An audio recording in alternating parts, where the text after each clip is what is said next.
Hey, folks, you are listening to The Dave Ramsey Show. Common sense for your dollars and cents. Up next is Nick in Chicago. Hey, Nick, what's up in your world? Hey, Dave. I'm only in high school. Besides education after high school, what are some goals I should be setting for myself, and how can I stay focused on those with so many distractions in my life? Well, that's a good question, Nick. I appreciate you calling in with that. You know, goals are a funny thing. You're always going to have distractions. As a matter of fact, I think the biggest problem with hitting goals is not the strain to get to the goal, it's the strain to not be distracted. The things that get in your way. And so it's really wise for you to ask that question. I think it's always good to have several types of goals and several sizes of goals. For instance, you could have an intellectual goal that is just, I want to read a book. I want to read a book on business or a book on leadership, or I want to read a book on art or whatever. And that's a fairly small goal. But then you could say, I wanted to get a degree, a 4-year degree, and go to college in art or in business. Well, that's a big goal.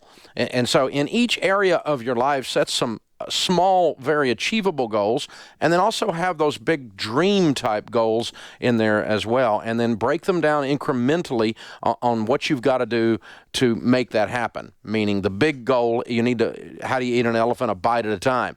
The big goal of going to college, well, you got to register for college, and then you got to choose a college, and then you actually have to move to the city and go to that college.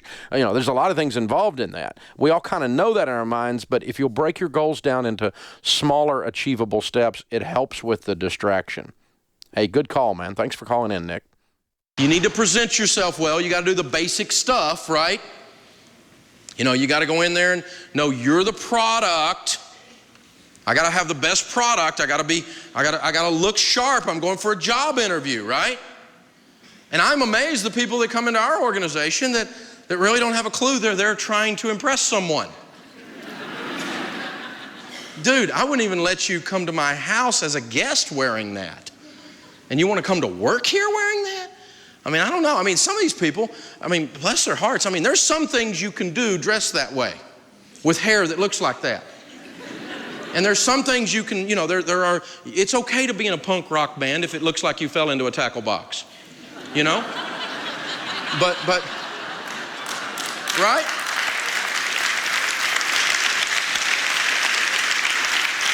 And don't send me a bunch of hate mail. I'm not mad at you for piercings. That's not the point. But I mean, I'm not thinking bank teller. I mean, bank teller doesn't come to mind, does it? Does bank teller pop into your head? So your appearance affects your ability to get a job, doesn't it? I mean, I'm not thinking estate planner. Are you thinking estate planner right now? I go into an attorney's office to hire someone to defend me against a corporate lawsuit. This is not coming to mind, is it? If this guy's personal assistant looks like this isn't coming to mind, is it?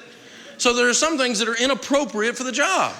And, you know, and if you're going to be around anything that's like, I don't know, maybe if you were near a magnet, it would be bad. I don't know. I mean, that's really cool if you're on Venice Beach, right? But it's not going to work inside of a bank.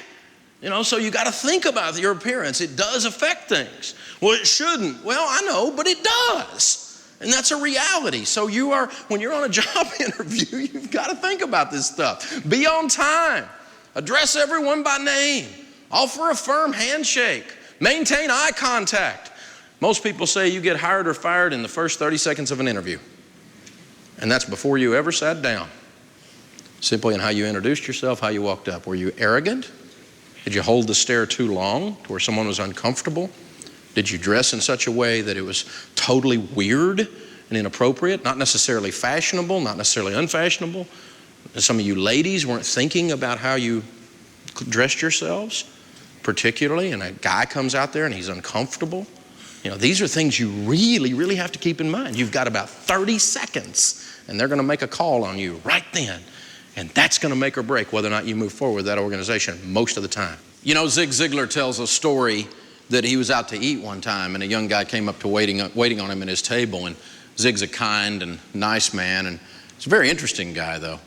And this young man had the multiple piercings again, looked like he fell into a tackle box or something. And and Zig said, how do you like all that stuff on your face? And he said, I really like it. I enjoy it. It's kind of a different thing. And he said, I think it's pretty interesting too. He said, I got to tell you, I would fight and die for your freedom to be able to do that. But I wouldn't hire you for a job. Designate a time to follow up and then do it. If you leave the interview saying, I'll just check back with you later, and you call 62 times, that's kind of weird, isn't it? Or you're just going, oh, should I call? Have I called too much? It's like calling that girl in high school. I don't want to call too much. I don't want to seem like too pushy, but I really want to let her know I'm interested in what's the balance, and you got all this stuff going through.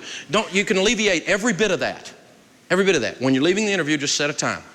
Would it be okay if I follow up with you on next Thursday? Yes. Would morning or afternoon be better? Morning. Great. I'll call you about 10 o'clock. Is that okay? We have a phone appointment at 10 o'clock. I'm going to follow up. Then if you don't follow up, you're a putz, right? And if you do follow up, you're professional, on time, and you have no reason to not follow up and no reason to be scared when you dial the phone because they're expecting your call. Set an appointment for the follow-up and take yourself right straight through. Basic sales technique is all that is. It helps you avoid call reluctance, we would say in sales. And then, by the way, when you go in to meet with a company, send them a thank you note. As soon as you hit the front door, go to a restaurant, sit down on stationery, do a handwritten thank you note, drop it in the mail right back to them so it's there the next morning. Send a thank you note. Don't send a bouquet of flowers. They'll think you're flirting. Send a simple thank you note. Don't overdo it. People freak out and go, this one's a little weird. But a simple thank you note's going, this one's got a little class that the average character doesn't have. Use those kinds of things. That'll get you into places.